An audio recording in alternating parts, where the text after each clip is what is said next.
Oui, d'accord, c'est bon. Ok, bon.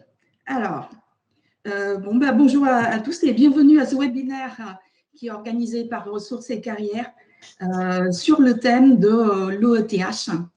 Je suis Maï Gauthier, je suis assistante de formation et j'ai avec moi Alexis Monnier, qui est notre référent handicap.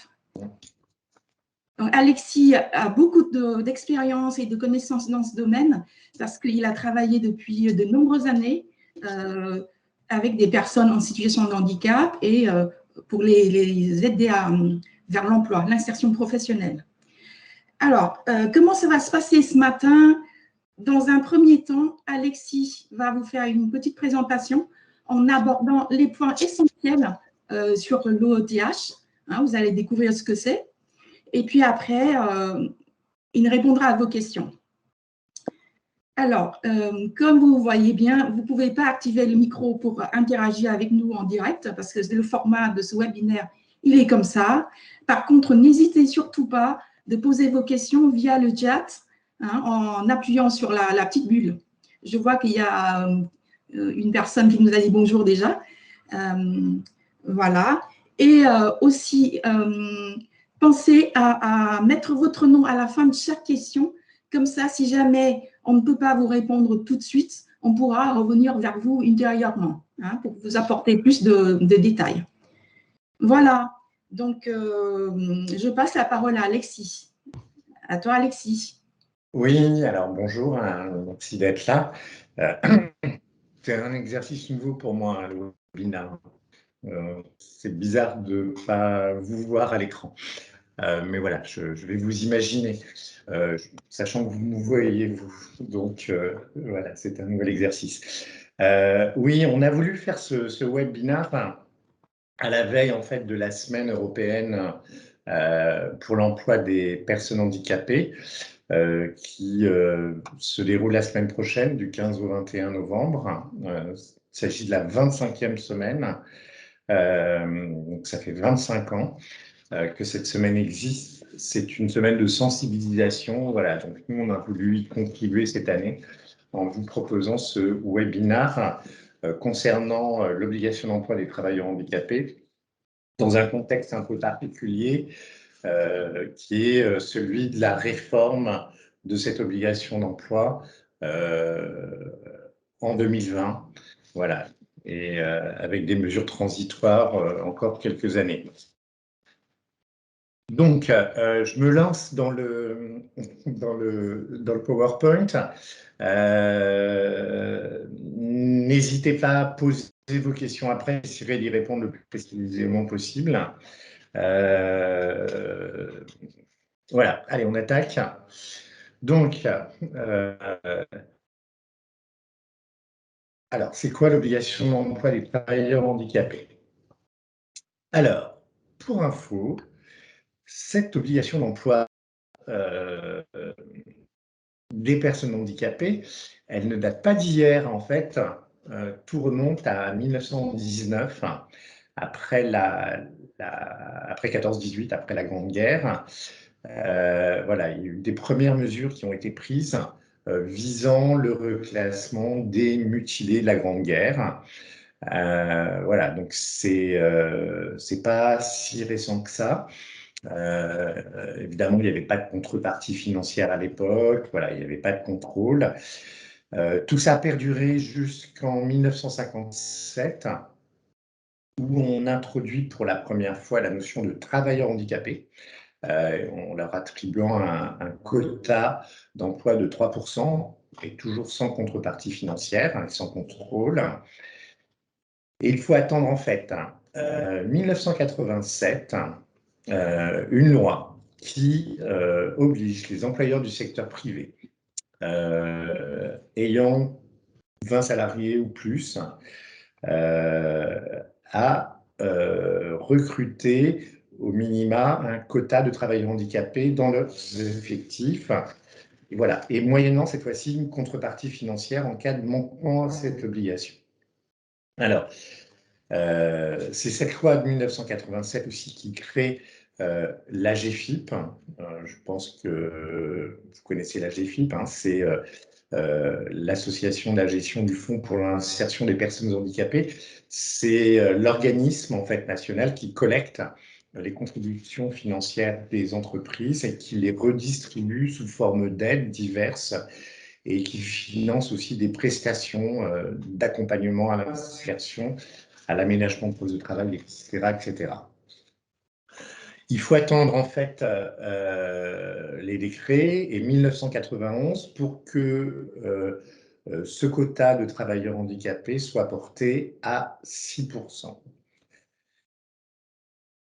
Mais cette loi de 1987 étant un peu bancale, en fait, il faut attendre la loi du 11 février 2005, une grande loi concernant le champ du handicap et de l'emploi, mais pas seulement, la vie quotidienne aussi. Donc, c'est la loi dite pour l'égalité des droits et des chances, la participation et la citoyenneté des personnes handicapées, pour que soit renforcée réellement l'obligation d'emploi des personnes handicapées avec des sanctions financières.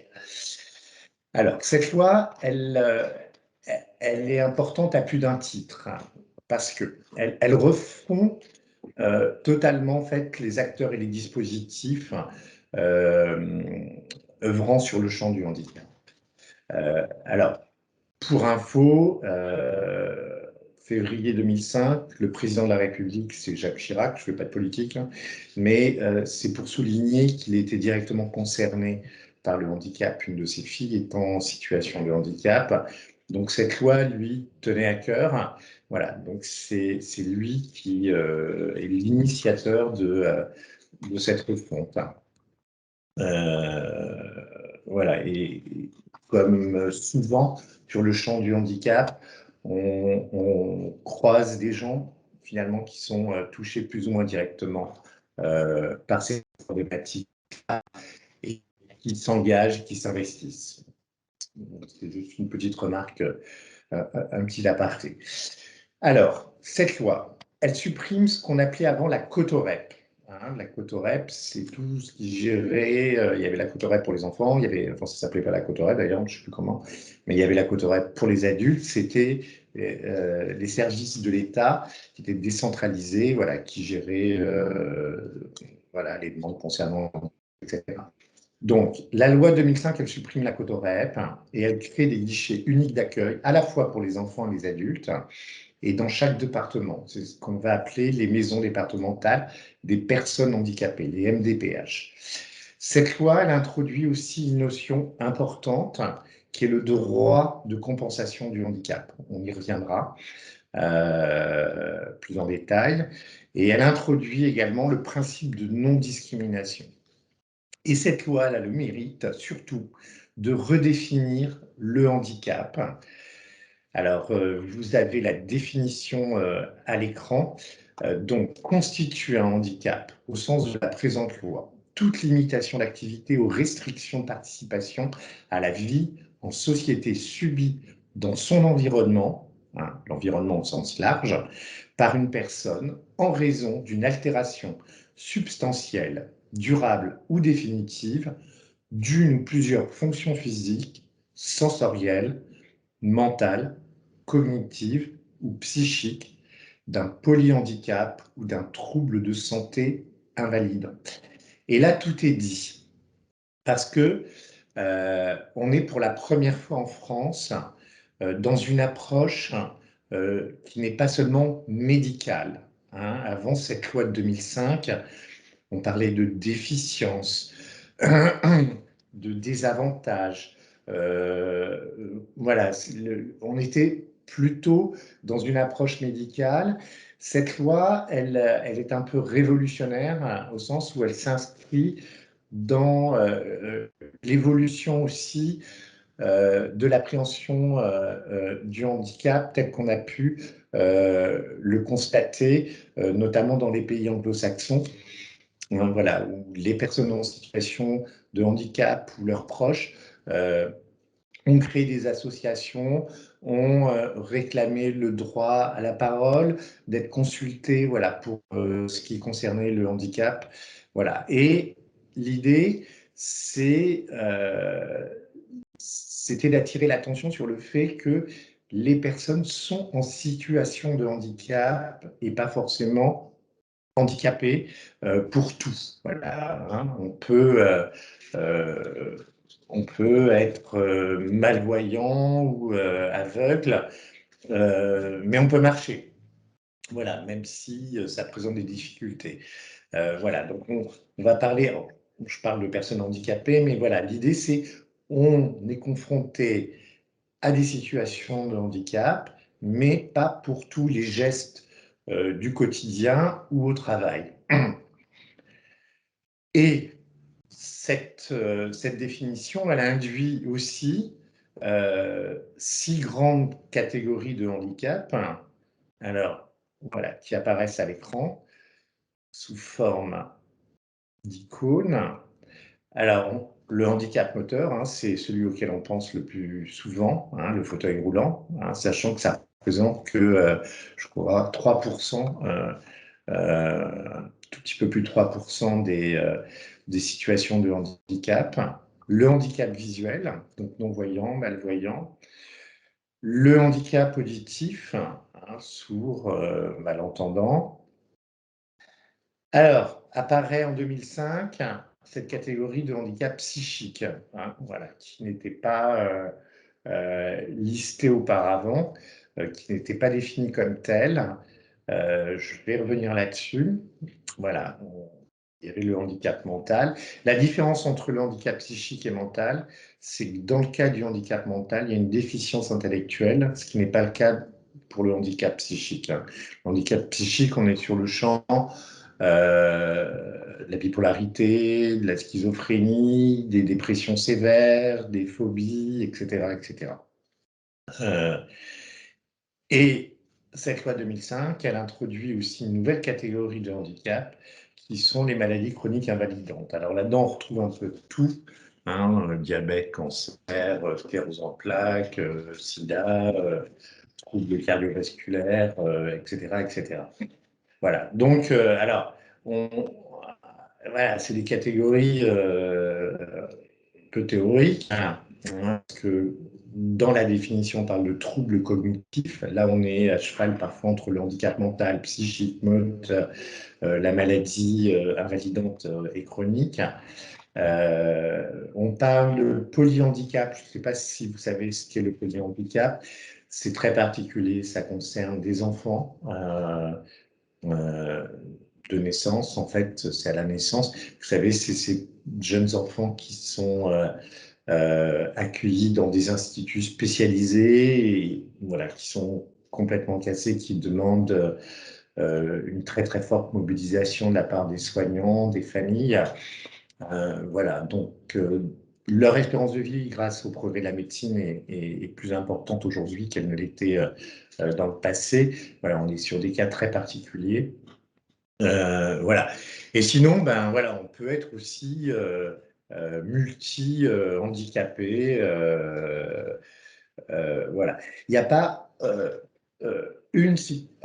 il n'y a pas une situation de handicap pour une catégorie de handicap. Il y a autant de situations de handicap différentes qu'il y a de personnes en situation de handicap.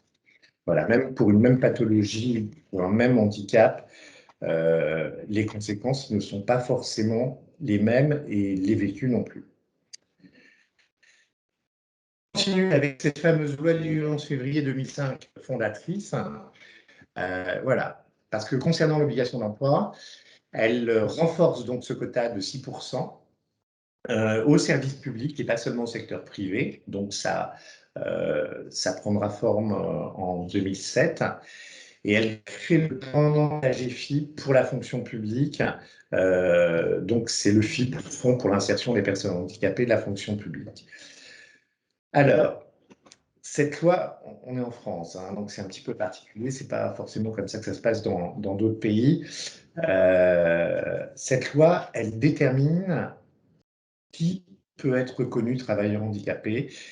Et pour cette loi, les travailleurs handicapés sont bénéficiaires, donc elle va déterminer les bénéficiaires de l'obligation d'emploi des personnes handicapées.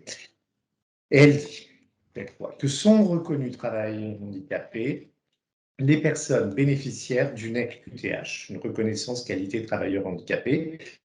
Cette reconnaissance, elle est attribuée par la CDAPH, donc la Commission des droits et de l'autonomie des personnes handicapées. Voilà, c'est les commissions en fait, des MDPH en fait, hein, qui instruisent les demandes et les dossiers.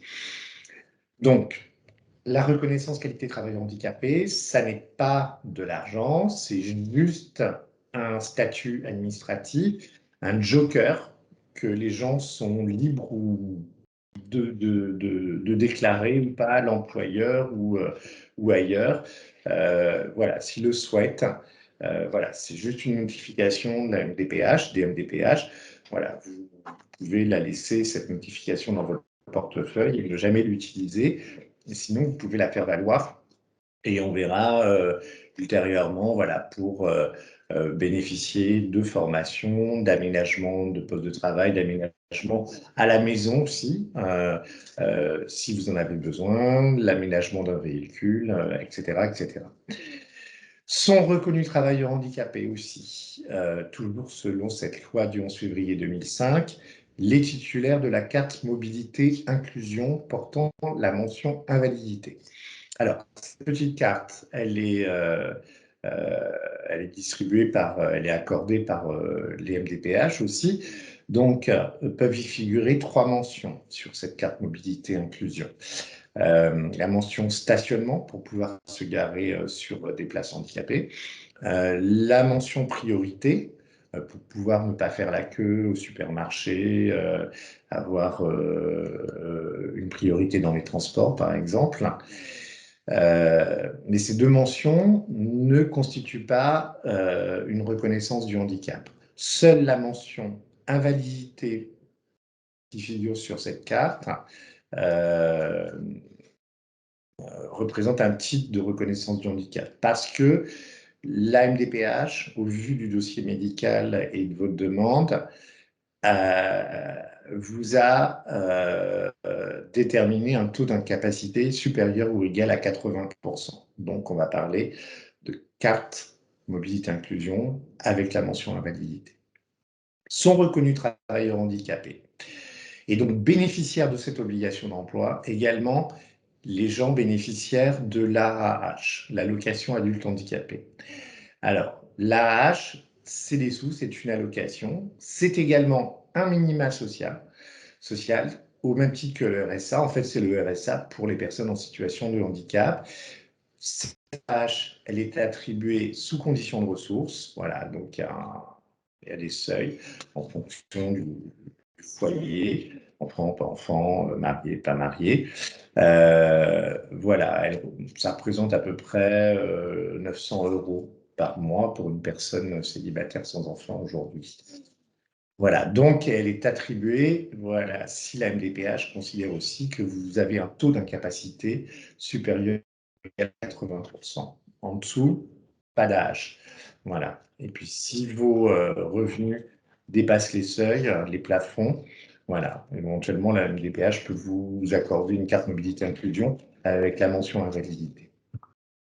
Sont reconnus travailleurs handicapés bénéficiaires de l'obligation d'emploi.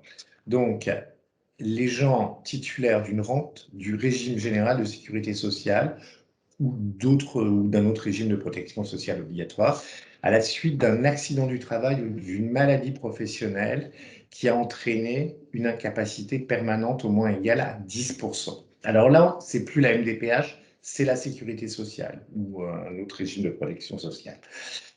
Voilà, un accident du travail, voilà, on a un accident, on déclare, voilà, ça peut être un accident de trajet aussi. Une maladie professionnelle, c'est une maladie d'origine professionnelle, on pense à l'amiante, au TMS, les troubles squelettiques, etc., musculo-squelettiques, pardon. Voilà, une maladie qu'on peut imputer, dont l'origine est imputable au poste de travail, à l'employeur. Donc là, c'est sécurité sociale qui statue, c'est le médecin conseil. Voilà. Donc, si vous êtes en dessous de 10%, vous ne touchez pas de rente. Vous touchez un petit capital en fonction du pourcentage que vous a attribué le médecin conseil, enfin, ou le médecin de prévention pour la fonction publique, etc. Voilà. Et au-delà de 10%, 10, 11, 12, tout dépend du taux après, c'est ce qui va impacter sur le montant de la rente aussi. Tout ça, c'est un savant calcul aussi en fonction de vos revenus, des années que vous avez cotisé, etc., etc. Voilà, là, vous êtes reconnu travailleur handicapé. Si vous touchez une rente accident du travail, une maladie professionnelle, avec un taux d'incapacité permanente supérieur à 10%. Sont également reconnus travailleurs handicapés et bénéficiaires de l'obligation d'emploi des travailleurs handicapés les gens qui sont bénéficiaires d'une pension d'invalidité aussi de la sécurité sociale ou d'un autre régime de protection sociale obligatoire. Voilà, c'est aussi valable pour les agents publics. Alors, ces pensions d'invalidité, elles sont versées quand ça concerne des maladies d'origine non professionnelle. Vous êtes diabétique, c'est pas de la faute de vos employeurs, c'est pas à cause de votre travail. Voilà, c'est une maladie d'origine non professionnelle, voilà, qui entraîne des arrêts maladie de longue durée, plus ou moins. Voilà, bref. C'est le médecin du travail aussi qui vous convoque et qui détermine si cette invalidité réduit au moins des 2/3 de capacité de travail ou de ressources. Donc l'idée, c'est de compenser une perte de ressources, une perte de capacité par rapport au travail. Voilà, c'est un peu du cas par cas, hein, je ne vous le cache pas, hein, pour le même type de handicap, enfin de pathologie, d'un médecin à l'autre, ça peut varier. Voilà, ces pensions d'invalidité, alors à la Sécu, il y a 3 catégories de pensions d'invalidité. Première catégorie, deuxième, troisième. La première, handicap léger. Deuxième et troisième, aux yeux de la sécurité sociale. Donc c'est une compensation parce que vous ne pouvez plus travailler. On est en France, c'est toujours très particulier ici, puisque en France, le code du travail l'emporte sur le droit de la sécurité sociale. Même si le code de la sécurité sociale dit qu'avec une pension de deuxième ou troisième catégorie, vous ne pouvez pas travailler, en fait, le code du travail dit que vous pouvez travailler, même avec une pension d'invalidité de troisième catégorie, c'est-à-dire avec un besoin d'assistance tierce personne, hein, pour quelqu'un qui est tétraplégique, par exemple, quelqu'un qui est tétraplégique, qui a besoin d'une aide au quotidien, c'est quelqu'un qui peut quand même travailler, alors pas forcément à temps plein, voilà. Donc le code du travail l'emporte sur le code de la sécurité sociale. Alors, parmi ces bénéficiaires de l'obligation d'emploi, on trouve aussi les sapeurs-pompiers volontaires, donc qui touchent une allocation ou une rente d'invalidité hein, en cas d'accident survenu, une maladie contractée lorsqu'ils étaient en service. Et on trouve aussi dans la liste des bénéficiaires de l'obligation d'emploi les militaires, les victimes de guerre. En fait, les militaires invalides, enfin, qui ont été blessés, touchent une pension d'invalidité. Ça vaut aussi pour les victimes de guerre. Dans cette catégorie, on trouve aussi les victimes de terrorisme, les victimes au cours de services rendus à la nation. Voilà. Alors, paradoxalement, on trouve aussi dans cette catégorie les ayants droit, c'est-à-dire les veuves et orphelins de guerre, ou les veuves orphelins de victimes de terrorisme, d'opérations extérieures. Voilà, les modalités sont un peu différentes pour la fonction publique, donc je ne pense pas que ça vous concerne. Voilà, mais si vous avez des questions là-dessus, j'y répondrai volontiers après cette présentation. Excuse-moi, Alexis. comme je fais Oui, un peu la gardienne du temps, je vois qu'on est déjà à 9h30. Donc, on a quand même beaucoup de diapos à traiter. Donc, si tu peux d'accord. aller un peu plus… Ouais, plus J'accélère. semblable. Ouais, accélère, voilà. Merci. J'accélère. Ok, autant pour moi. Donc, cette obligation d'emploi des travailleurs handicapés, elle est à nouveau réformée avec la loi du 5 septembre 2018 pour la liberté de choisir son avenir professionnel, avec un décret d'application pour 2020. Et là, ça va changer encore beaucoup de choses. Euh, alors, le taux d'emploi est maintenu à 6%, mais sera révisable seulement à la hausse tous les 5 ans. Et surtout, l'idée, c'était de favoriser l'emploi direct et de simplifier les démarches pour les employeurs. Voilà. Ce qui change aussi, c'est que la part des TH pris en compte seront les personnes effectivement présentes dans l'entreprise, ce qui n'était pas le cas avant.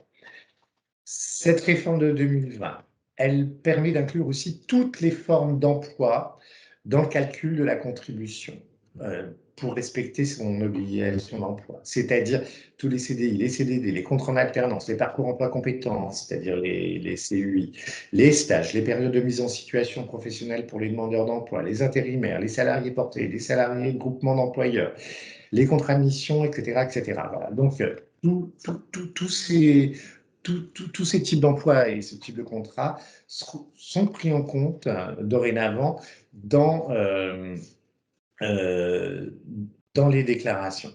Et le respect de voilà, ce qui n'était pas le cas avant, il y avait des types de contrats et des types d'emplois qui ont été exclus.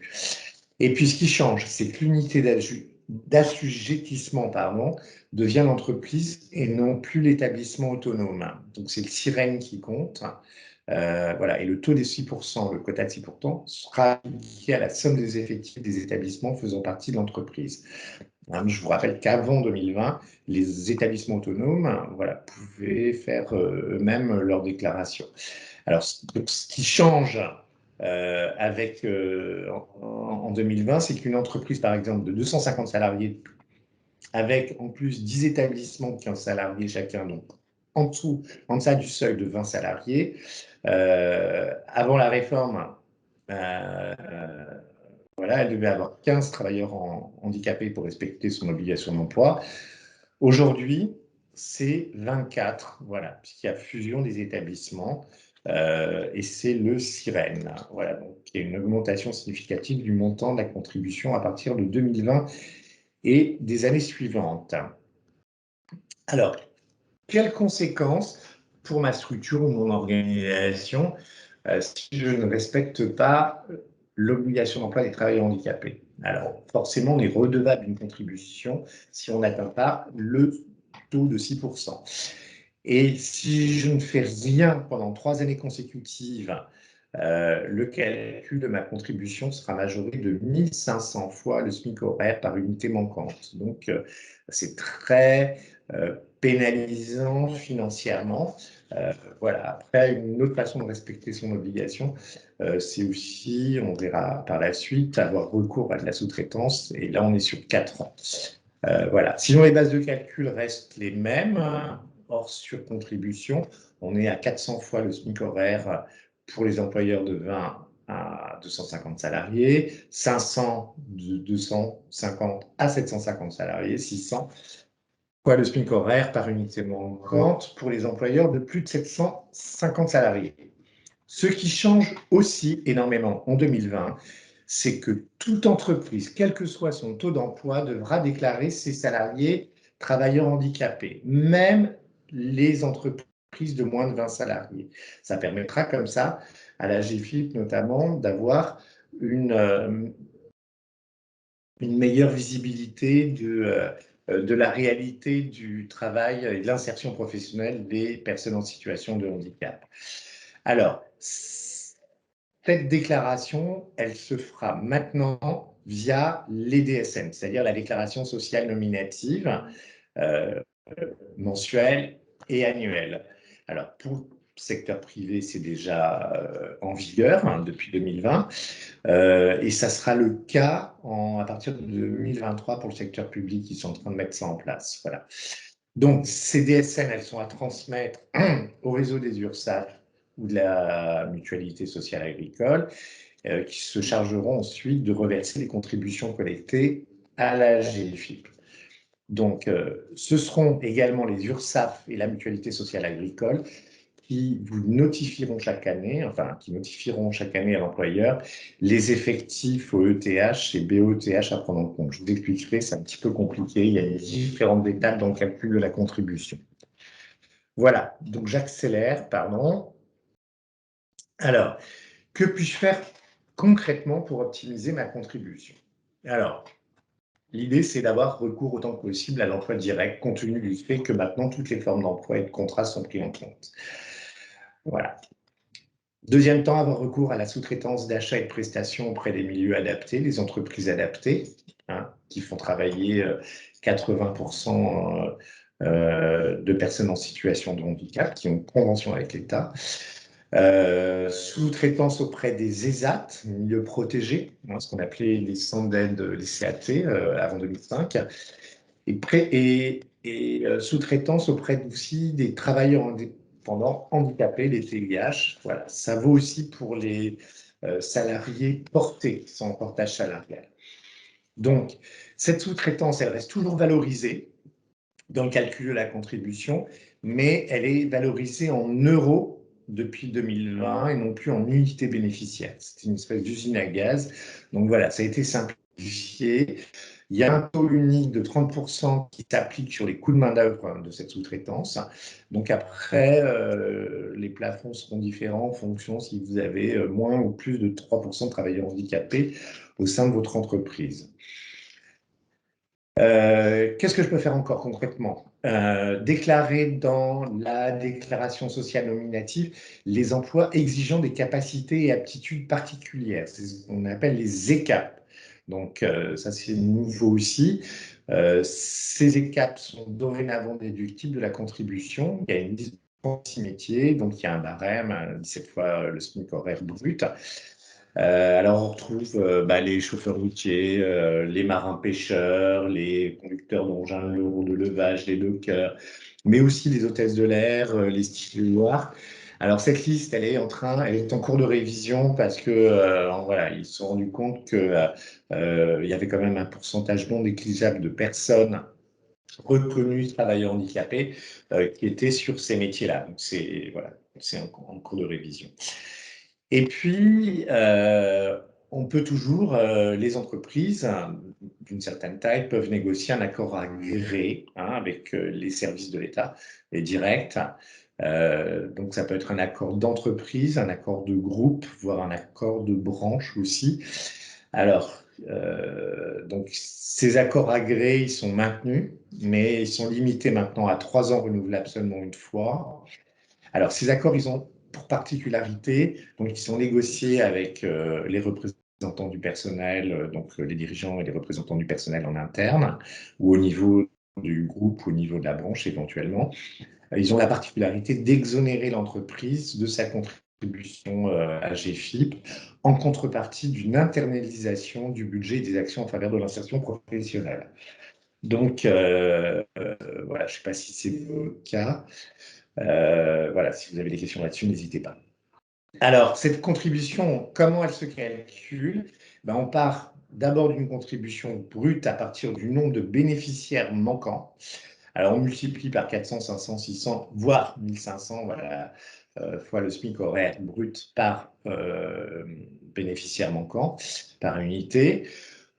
On déduit, on retranche à toute traitance les dépenses déductibles sur lesquelles je vais venir et les ECAP. Et ce sont les URSSAF et la MSA qui vous indiquent les effectifs moyens annuels à renseigner dans la DSN. Attendez, j'ai dû oublier.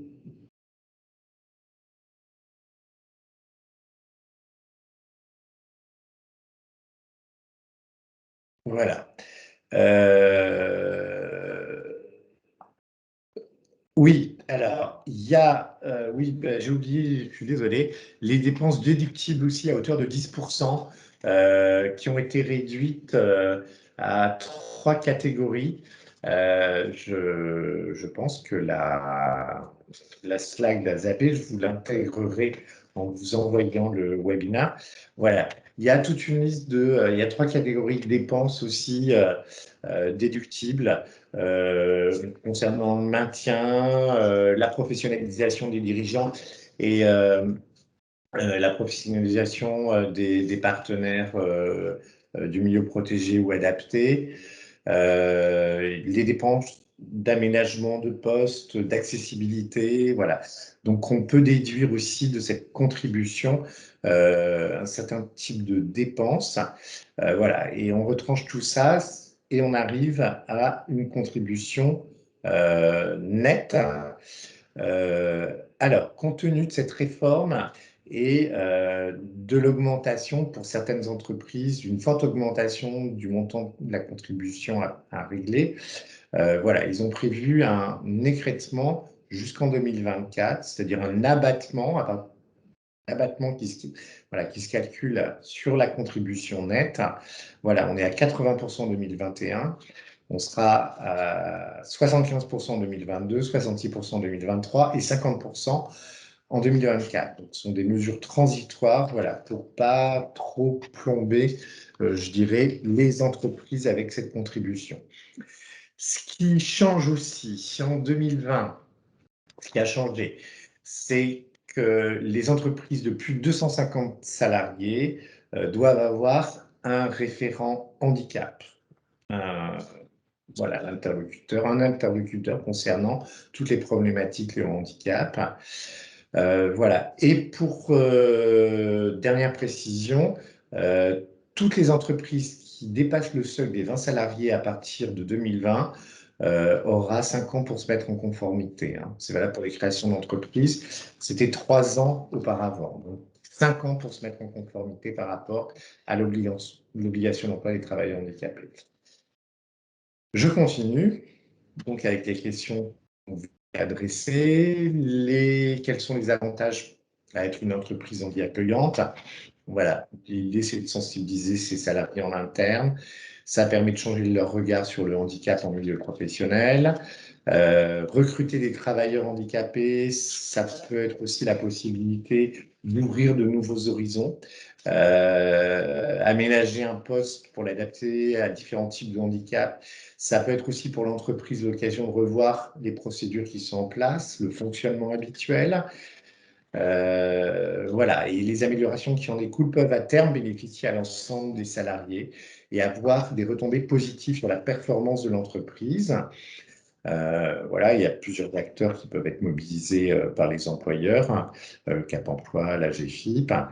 On est dans les enjeux de la RSE aussi, et la présence de travailleurs handicapés dans les effectifs souvent donne de celle-ci une image engagée dans la diversité, soucieuse de ses responsabilités sociétales auprès de ses clients, de ses fournisseurs. C'est aussi un thème qui peut être fort et mobilisateur en interne, une source de cohésion d'équipe. Et puis, ça permet porter ses valeurs, ça permet aussi à l'entreprise, d'attirer vers elle des candidats qui partagent ces valeurs liées à la diversité et à la responsabilité sociétale des employeurs. Les enveloppes qui peuvent être mobilisées pour financer des actions en faveur du handicap dans mon entreprise. Alors, les entreprises sous accord agréé ne peuvent pas solliciter des aides de la GFIP puisqu'elles ont internalisé leur budget handicap. Les autres peuvent faire des demandes d'intervention auprès de la GFIP, aide à l'emploi, au recrutement, à la formation, des aménagements, etc., etc. Avoir recours à des prestations aussi gratuites de la GFIP. Après, l'enveloppe plan de compétences, plan de développement des compétences peut être mobilisé aussi. Le compte personnel de formation des salariés peut être également mobilisé pour des actions de formation ou des bilans de compétences spécifiques, santé handicap. Voilà. Puis de toute façon, la baisse de la contribution d'obligation d'emploi des travailleurs handicapés permet de dégager des moyens pour financer les actions envisagées. Alors, si un salarié ne peut plus assurer les tâches liées à son poste sur une problématique de santé, qu'est-ce que je peux faire? Que peut faire l'entreprise? Alors déjà, orienter la personne la médecine du travail, des services de santé au travail, pour avoir l'avis du médecin du travail. Voilà, qui peut mener une analyse de poste, voilà, faire des préconisations. L'employeur peut proposer un bilan de compétences spécifiques aussi à la personne pour faire le point sur ses compétences et ses capacités par rapport à son travail. Voilà, et en fonction de ces analyses, de ces actions, l'employeur prendra ensuite la décision, toujours en lien avec le médecin du travail, et puis voilà, en pouvant mobiliser aussi les services de maintien dans l'emploi au sein des CAP emploi, décider d'un aménagement particulier du poste, etc., pour assurer le maintien dans l'emploi. Et malheureusement, si aucune solution de maintien est possible, ben, on aboutit à un licenciement pour une inaptitude de santé qui est prononcée par le médecin du travail lui seul. Voilà, donc le licenciement pour une inaptitude, aujourd'hui, ça peut être un licenciement pour une inaptitude à un poste en particulier ou à tous les postes de l'entreprise. Du coup, ça accélère la procédure de licenciement. Ah oui, alors là, c'est pourquoi recourir à un consultant handicap pour recruter des personnes avec QTH. Nous, à Ressources et Carrières, on fait du recrutement pour le compte de certains clients. On recrute des personnes en situation de handicap. Bah, ça permet surtout d'affiner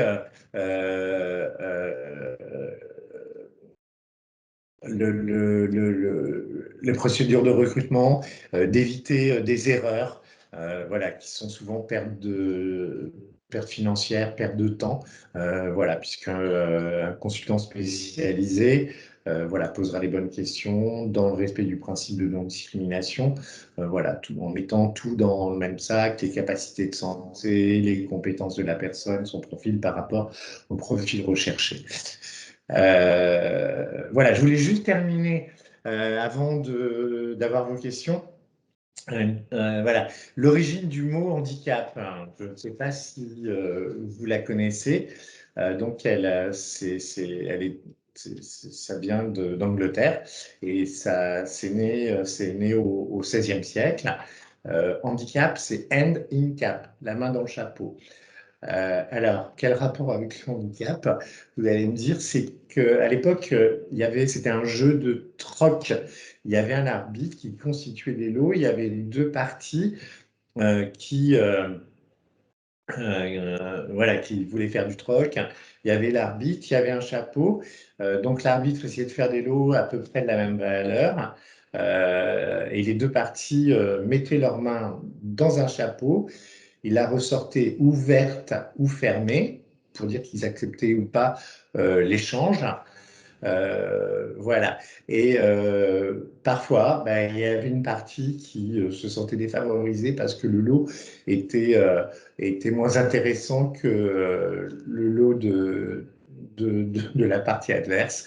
Et donc, voilà, donc on a parlé de handicap. Donc, voilà. Puis après, voilà, handicap, c'est apparu aussi pour les courses de chevaux où en fait le cheval handicapé qui était souvent le plus performant était lesté d'un poids plus lourd par rapport aux autres ou alors devait faire un peu plus de longueur que les autres de manière à ce qu'il y ait une compensation entre tous les chevaux au départ de la course.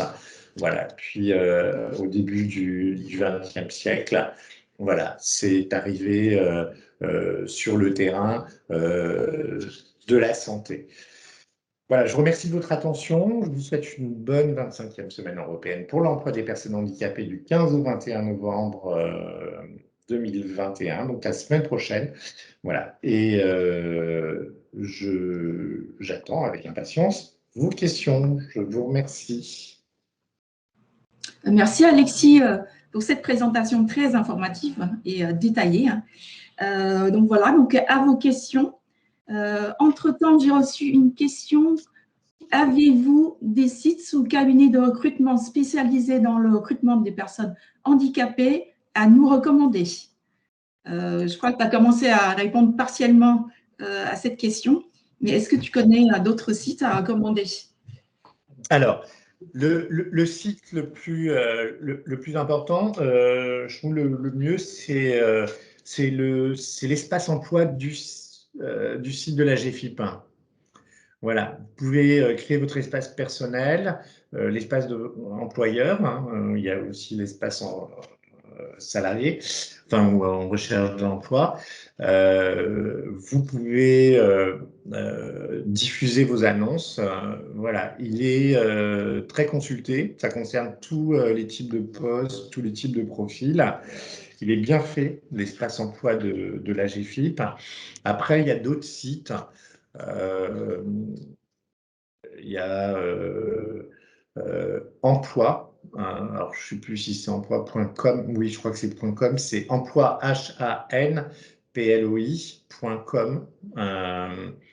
Voilà. Et sinon, je vous conseille sur les moteurs de recherche ou comme Indeed ou même sur le site de Pôle emploi, toujours de mettre le mot handicap en mots-clés. Et souvent, alors, il faut faire le tri après des offres voilà, qui sortent. Mais si vous voulez recruter, ouais, le site de la GFIP, c'est ce qu'il y a de mieux. Voilà. Après, sinon, vous faites appel à des consultants qui peuvent vous aider dans le recrutement de personnes en situation de handicap. C'est délicat de recruter une personne en situation de handicap. Parfois pour les employeurs, parce que, voilà, est-ce qu'on questionne sur la situation de handicap ou pas? Est-ce qu'on creuse? Est-ce qu'on va pas trop loin dans l'intimité? Est-ce qu'on n'est pas trop intrusif? Voilà. En même temps, malheureusement, nous, on intervient pour certains de nos clients qui ont fait appel à nous parce qu'ils se sont plantés dans leur recrutement, voilà, en ne faisant pas suffisamment les choses en termes d'adéquation par rapport à la santé de la personne et la capacité de tenir le boulot.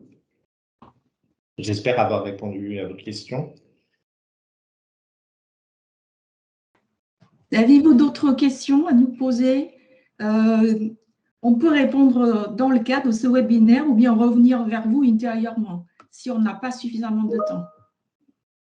Chez Ressources et Carrières, nous avons des consultants qui peuvent faire du recrutement et on a Alexis Monnier comme référent handicap. Donc, on a suffisamment de compétences pour vous aider si vous avez des projets de recrutement des personnes en situation de handicap pour remplir l'obligation. Voilà. N'hésitez pas de nous recontacter plus tard. Oui, et puis je précise on a notre sourcing hein, aussi, donc avec le réseau des Cap Emploi. Si vous souhaitez recruter des personnes handicapées, je vous conseille aussi, par exemple, de participer à des forums emploi handicap. Il en existe plusieurs et qui se tiennent régulièrement tout au long de l'année, notamment, je crois, pendant la semaine du handicap et de l'emploi, hein, la semaine prochaine. C'est une bonne façon aussi de faire du sourcing et puis voilà, vous rencontrez les gens face à face. Bon, alors après, il faut toujours dépatouiller hein, et creuser hein, par rapport aux situations personnelles. Je ne parle même pas des compétences, hein, des profils. Euh, voilà, je parle surtout des problématiques de santé. Voilà, ce qui est très compliqué dans le recrutement, et ce qui demande vraiment une analyse fine et une approche, je dirais, humaine et professionnelle en même temps, c'est que la parole, elle se libère pas si facilement que ça, que ce soit du côté de la personne en situation de handicap qui recherche un travail, parfois du côté de l'employeur. Je pense à une jeune femme là, qui vient de finir un bilan de compétences, voilà, qui avait pourtant annoncé au moment de son recrutement dans une grosse banque qu'elle était en situation de handicap, mais du côté de l'employeur, ils n'ont pas cherché à savoir ce qu'elle avait. En fait, cette jeune femme, elle avait une sclérose en plaques et elle a fait une très grosse poussée pendant sa période d'essai. Et voilà, donc elle a été hospitalisée très longtemps, c'était très compliqué. Voilà, c'est un exemple de recrutement raté. Voilà, il se serait plus parler, plus dit les choses d'un côté comme de l'autre. Voilà, il y aurait pas, parce qu'ils l'ont mal vécu du côté de l'employeur après en disant mais elle nous a pas tout dit. Oui, mais vous n'avez pas suffisamment posé de questions non plus à cette jeune femme concernant son handicap. Alors, j'ai d'autres questions qui arrivent. Bonjour, nous participons à la journée Duo Day du 18 novembre, mais nous n'avons toujours pas de candidats qui ont postulé. Auriez-vous des contacts que je peux joindre pour diffuser notre annonce? Vous êtes sur quelle région?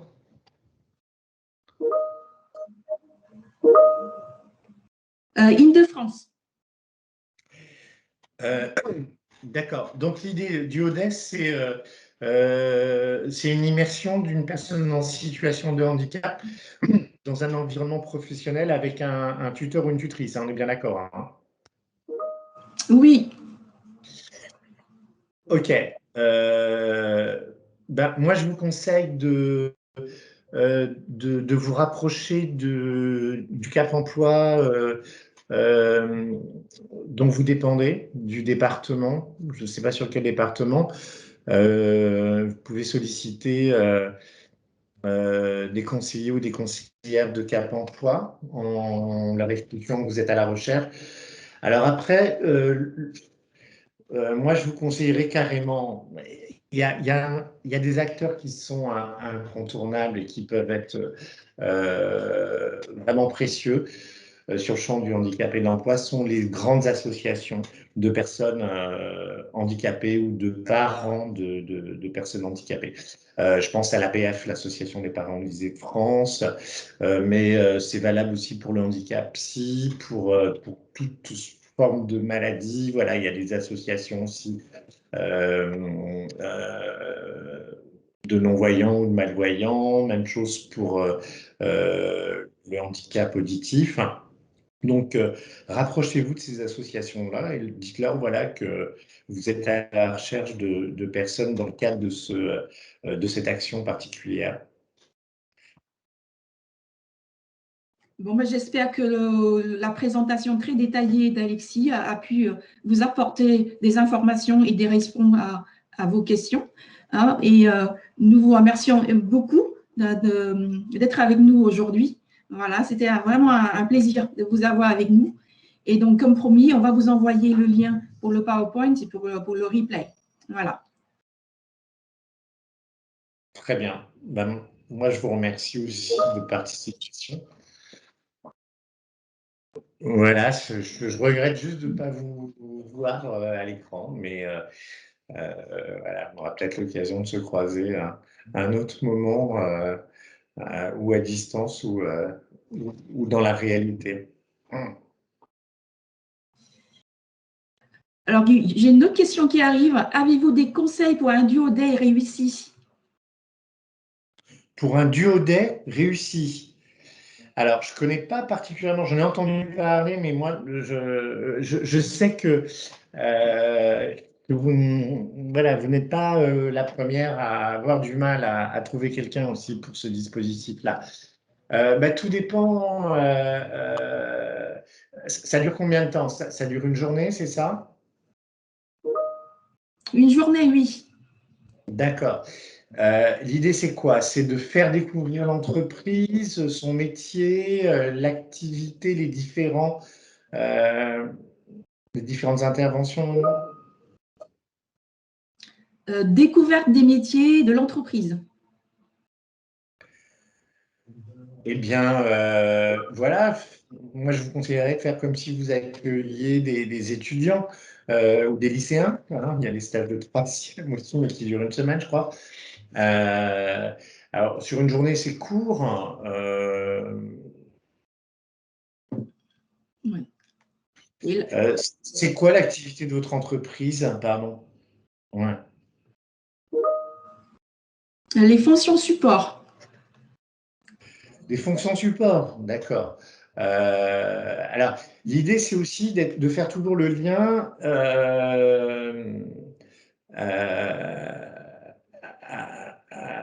avec la personne et les problématiques de handicap auxquelles elle est confrontée. L'idée, c'est qu'il y ait une adéquation, enfin, que voilà, les métiers que vous faites, donc ces fonctions support, voilà, peuvent être ouverts à des personnes rencontrant ce type de situation de handicap, hein, vous comprenez? C'est-à-dire, moi je vous dis, il ne faut pas avoir peur d'échanger sur le handicap sur son handicap avec la personne, voilà. Hein, faut pas taire les choses.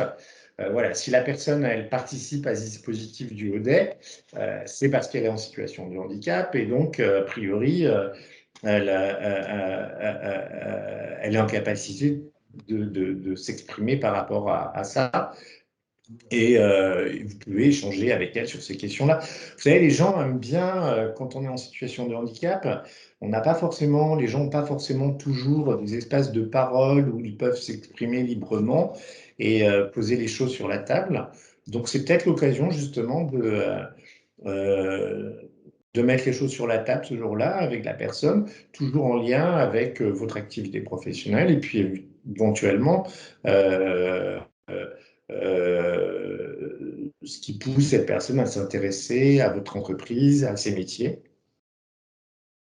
Faut rester naturel et simple. Hein. Faut pas, c'est pas la peine d'en faire trop. Hein. Faut pas non plus tomber dans la compassion. Voilà, c'est plus agaçant qu'autre chose pour les personnes en situation de handicap. Voilà, mais voilà, à l'inverse, faut pas non plus ne rien dire ou se taire et faire comme si il y avait rien. Voilà. Euh, oui. Oui, et puis tout dépend de la situation, tout dépend du type de handicap de la personne aussi. Attention, hein, si vous êtes avec quelqu'un qui a un handicap psychique ou un handicap mental ou euh, voilà, ou quelqu'un qui est malvoyant, par exemple.